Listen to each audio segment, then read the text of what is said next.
Hello, fellas. Good evening, my lady. I'm going to tell you a Marvel story that a lot of people missed out on because of reasons. Here's She-Hulk. Who the hell are you?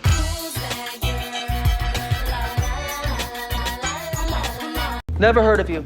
So we meet Jen Walters, Bruce Banner's cousin, as they're driving to a family dinner. He's developed an inhibitor chip that stops him from becoming the Hulk, but as they're driving, a spaceship drops right in front of them, and Jen swerves and wrecks the car. So much unnecessary backstory to tell to someone whose car you just destroyed. Bruce is unconscious, so she helps him out of the car, but his blood gets in her system, and she hulks out and runs away. When she turns back into herself, she doesn't seem to know what's happened, but she makes it into a bar and sneaks into the bathroom. A bunch of women think that she's been assaulted, so they give her a makeover, because that's important right now. We gotta make you look amazing. But they also let her use her phone to call Bruce. She's waiting outside for him when some guys try to hit on her, which she's not in the mood for, so she blows them off. But they're not taking no for an answer, and just like Electric Nachos, she wants to fight him. Bad idea! But Bruce breaks it up before she can decide she likes it.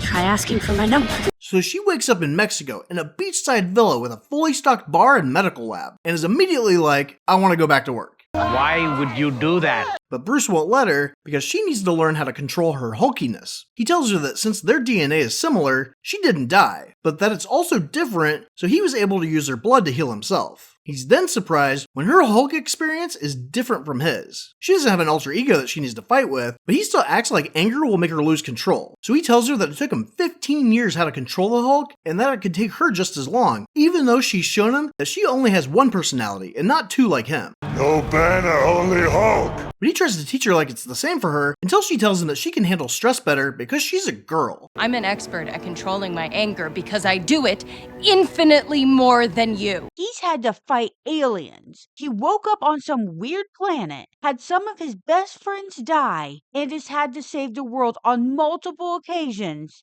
And she thinks she knows more about handling stress than he does? Well, to be fair, they're talking about everyday stress, like when Grandpa Troll was bugging him at work. But then again, without the blind rage monster trying to get out, she doesn't have to worry about that. So they do some yoga and fight training until Jen is sick of hanging out in paradise and demands to go back to work. I hated it as soon as it came out of my mouth. Bruce doesn't want her to, so she hits him with his car. Then they fight, and they break the bar that he and Tony built. So she stays until they rebuild it, at which point, Bruce says she can go. I don't have a great explanation for it. Back in LA, she's determined never to be a Hulk, and doesn't think that it's her responsibility to save people when they're in trouble just because she can. She instead is just going to be a regular prosecutor, and is practicing her closing argument for a case where she has to argue that the defendant had a responsibility to help others because he had the power to do so. I just want him to hold himself accountable. But as she gets up to do the closing, this chick breaks through the wall and starts throwing crap around the courtroom. So Jen's paralegal and best friend Nikki tells her to Hulk out and take care of it. So she does, but ruins her case because the jury can't be objective when one of the lawyers may have just saved their lives. So she gets fired, even though her boss agrees she did the right thing, and everyone seems to love She-Hulk. Hulk Jen is a total snack. Well, everyone but the law firms, who all turn her down when she goes job hunting. And now she has no excuse to get out of awkward family dinners. I'm just getting screwed over. And like everybody else in the world, after dealing with too many family members, goes to a bar to get drunk. I'm not running from my problems. It's a mental health break.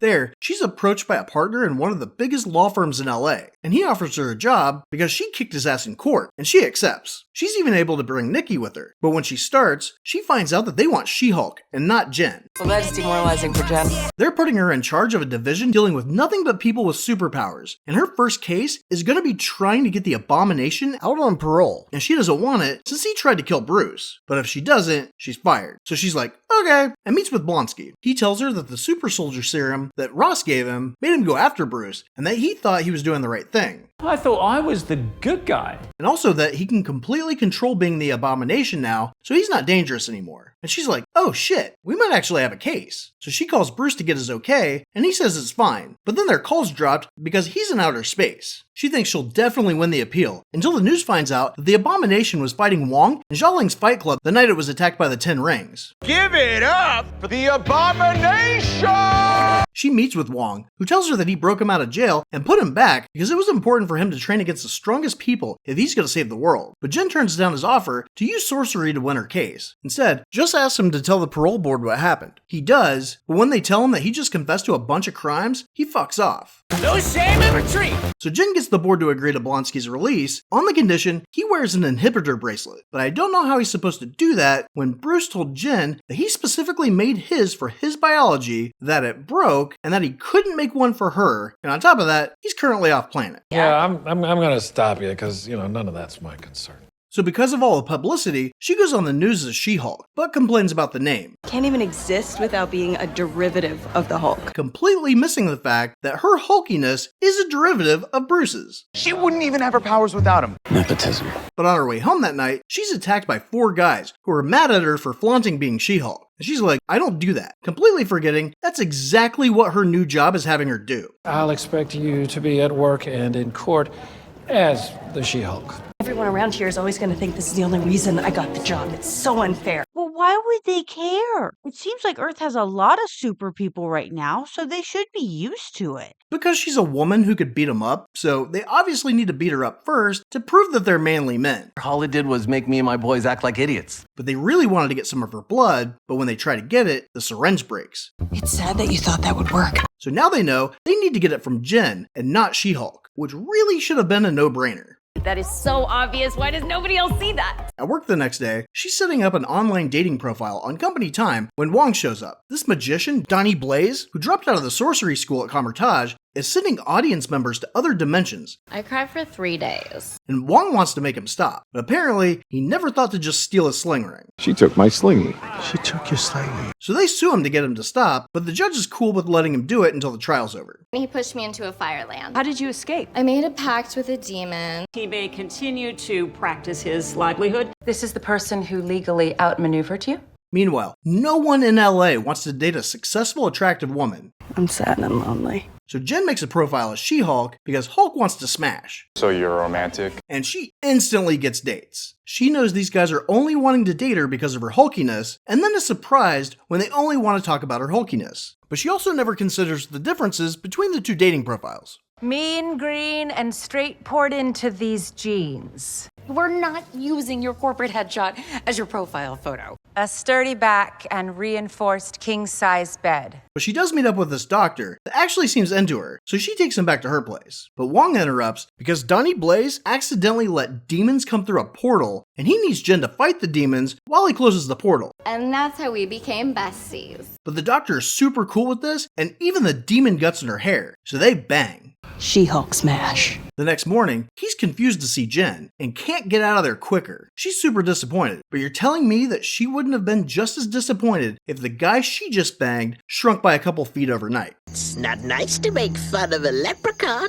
She then finds out that Titania, that chick she had to beat up in court, is suing her for calling herself She-Hulk because she trademarked it, even though she hasn't done anything with the She-Hulk name other than a dating profile. Case closed. In court, she would clearly be able to show that Titania is trying to profit off her name, and that she's implying that Jen is endorsing the product. The public has unanimously identified her with the name. So instead of acting like a lawyer and waiting for her day in court, she ambushes Titania at an event in front of her fans. And I hate drama. And it does not go well. Now one of her employees, Mallory, has to represent her in court, but she'll only do it if she dresses better. Luckily, Nikki and this other lawyer, Pug, have already set up a meeting with the best designer for superheroes in LA. Everything I make stands up to the highest combat standards. In court, the plaintiff's lawyer then asks for the suit to be dropped as if it isn't a countersuit to the one they already started. But the judge treats it the same way, and it seems that the previous suit just no longer exists. And now, Jen is just suing to get the name She-Hulk. But because she didn't want it to begin with, the judge might let Titania keep using it, even though that it would be obvious that the public would think that Jen is endorsing it, which is different than using it as a trademark.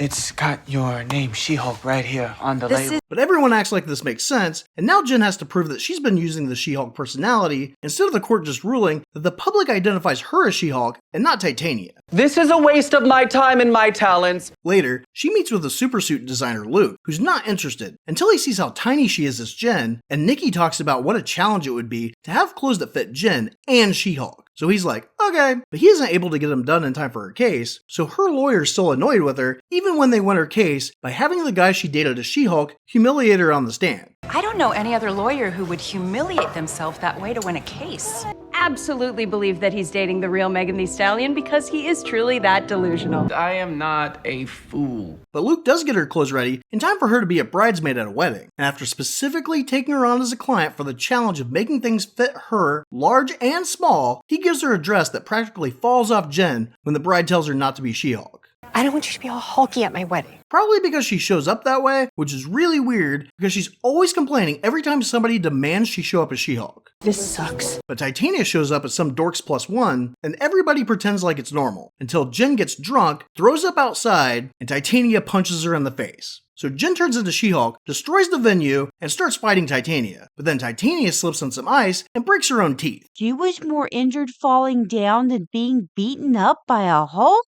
Yeah, apparently she doesn't hit that hard. But this guy Josh thinks it's hot and likes her both as Jen and She-Hulk. So she's like, score. But when she's trying to hook up at the wedding, Nikki's helping Mallory with a case where an immortal guy fakes his own death to get out of marriages. His 7 wives and 1 husband got together to sue him when he should probably be in jail for false identities and fraud. So they're going to split his stocks and gold stash equally until one of them thinks they deserve more than the others. So Nikki negotiates with each of them until they settle. Happy to not be involved. So someone's going to turn down a lot of money to get an apology from somebody who's clearly not sorry, to the point that they've done it over and over again. Lots of people don't seem to understand that if you have to demand an apology, it's a fake apology. Was there a real apology in there somewhere that I missed? Because if somebody was really sorry, they would apologize on their own and not because of an ultimatum. Sorry, that's my fault. And I take radical accountability for my actions, and I'm very, very sorry. But while they're celebrating, they see a post about people hating She-Hulk and have to create a fake profile pretending to be a guy to see a bunch of incels posting death threats. Just ignore them. They are boys with heavy testicles. But Jen isn't worried about a bunch of red-pilled douchebags because she starts dating Josh, and things are going really great until they sleep together the next weekend, and she wakes up alone. You were ghosted. Or he wanted your blood. But she doesn't take the hint and texts him and freaks out when he doesn't answer right away. Call me back, you ding-dong. But her weekend of checking her phone is ruined when Blonsky's parole officer wants her to go with him to check his inhibitor bracelet since it had a glitch. It turns out to be nothing, but as Jen goes to leave, 2 guys come out of the woods and trash her car. And since she can't get a tow truck to come out for a while, she walks around the whole compound looking for someplace she can get a signal. Wait, hold on, hello? We're breaking up. Wait.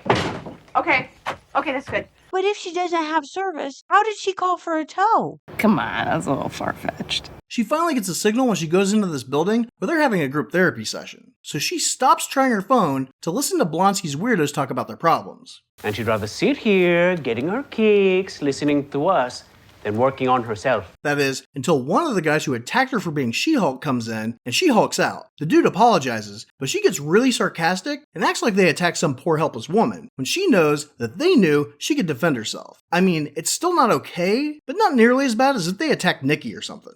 Not that that matters, but it does. But she decides to open up to the group about Josh, so they decide they should kill him for her. Josh has made an enemy of this entire group. But they settle for just convincing her to delete him from her phone. But it turns out that Josh actually only hooked up with her to get some of her blood and copy her phone, all because someone named Hulk King wants it. Another direct hit. How did he get her blood? Thinks he's a vampire? I guess he just stuck her with a syringe while she was sleeping. Oh, how dare you! Anyway, the next day, she gets this client, Leapfrog, who wants to sue Luke because his supersuit caught fire, and without seeing any evidence about the limitations of the suit given to him, agrees that he should win the case. So she goes to see Luke that day, instead of putting her client off for a week, so Luke has a chance to finish the dress she needs. And it's highly unethical. Then instead of asking him about the suit, just tells him it was defective. And he's so pissed off that he blackballs her, and now she doesn't have anything to wear this weekend when she's supposed to be given an award. Oh, I don't think I really need that. You do. So the next day, when their case goes to trial, Jen looks like a moron. Luke hired Matt Murdock, who stops her from getting Luke's client list and is able to get her client to admit to using jet fuel against Luke's instructions. So the judge throws out the case without anyone filing for a dismissal or anything. That's a fair point.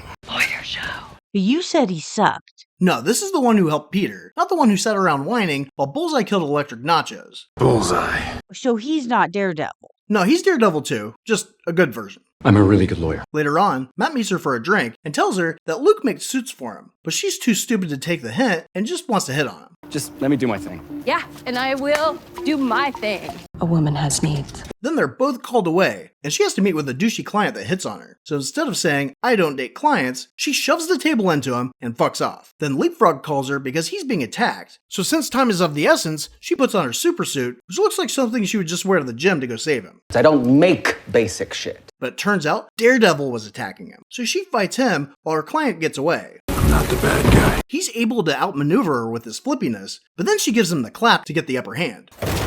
He tells her that Leapfrog kidnapped Luke, so they both have to go to Leapfrog's secret lair to save him. And since Jen saved him, Luke agrees to make her dress. So to celebrate their victory, Jen and Matt bang. Let's do it! And the next morning, Nikki comes over to tell her that she has to get ready for the ceremony, where she and 5 other women are named Female Lawyer of the Year. That's not how that math works. When she's giving her acceptance speech, a giant screen behind her starts showing a video of her having sex. So she breaks the screen after asking for it to be turned off multiple times. You are an out-of-control Hulk. And everybody flips the fuck out, even though she hasn't done anything to them. All right, you're the devil. But as they're evacuating, she sees some dude hiding his face and attacks him. So the cops, with super weapons, arrest her and just let the guy get away. Like, how am I supposed to sue these guys if I don't know who they are? They agree not to press charges if she wears an inhibitor bracelet, which she thinks is bullshit. Even though an inhibitor is exactly what she wanted from Bruce when he first told her how her life's gonna change. So she agrees, but now she's fired again. You rolled over so quickly. She's desperate to find out who was after her and investigates the site where the threats were made. The one for hateful man babies? Why doesn't she just ask the guy that tried to jump her that she made friends with? Shut up. She just thinks he's some rando who wanted to beat her up. But she does want someone to talk to who would understand. And since she can't get a hold of Bruce, she goes back to Blonsky's retreat. At the same time, Nikki's trying to befriend the incels online and post a video from when Jen was a teenager. So they invite her to a meeting, which she convinces Pug to go to. And this just happens to be at Blonsky's retreat. It turns out that the creepy client that She-Hulk pinned to his seat, Todd, is the guy who set her up, and they're having the Abomination as the keynote speaker. But Jen just happens to go looking for him, even though the guy that attacked her told her he was at a private event, and walks in on him as the Abomination. So Blonsky set her up? No, these guys just think he's cool. But Todd also tells her that Josh stole her blood, then made a serum for him to become a Hulk. So with no resistance whatsoever from Jen or Blonsky, he injects himself and starts hulking out. Yeah, come at me, bro! Then he tries to attack Jen, but the Abomination saves her. You great son of a bitch! Then Titania and Hulk show up for some reason, and everyone starts fighting. But she thinks this is stupid, so she breaks out of her story to go talk to the creator. And it turns out to be an AI generator, so she convinces it to change the ending. She says that the original ending didn't wrap up her issues of wanting to be She-Hulk and Jen, but not being allowed to. So Todd never injected it himself, Bruce isn't back, and somehow the cops have arrested everyone without seeing any evidence, and Jen shows up as She-Hulk. And none of the cops have a problem with this, so I guess she convinced the AI to change that she was in trouble too. Which means this new storyline doesn't wrap up her issues either. Just remember whose show this actually is. Then Daredevil falls from the sky for no apparent reason, so who cares? Give them what they want. The other thing she wanted was for Blonsky to take responsibility for turning into the Abomination against his parole agreement, which is exactly what she did when she became She-Hulk again. But I guess that doesn't count. It's my show. But because she's a crap lawyer, she gets him to agree to go back to jail for another decade for trying to be himself in his own home. I thought you worked really hard to get out of prison and that you'd be really dumb to go back there. Alright, true that. But Wong breaks him out of jail to take him to Comertage. She then takes Matt home to meet her family, but Bruce has to one-up her by bringing home his half-alien kid. Dick, move. You think you can just say a bunch of mean things like that and then take off? Yes! Oh, you think this is funny? Yes, of course, I'm not a monster. You're welcome to join. Come on, just give them what they want. Absolutely, I will for sure. I am so happy we're friends now. I already told everyone, so it won't be awkward. But at some point in time, you gotta take personal responsibility. Are you showing your followers on Instagram?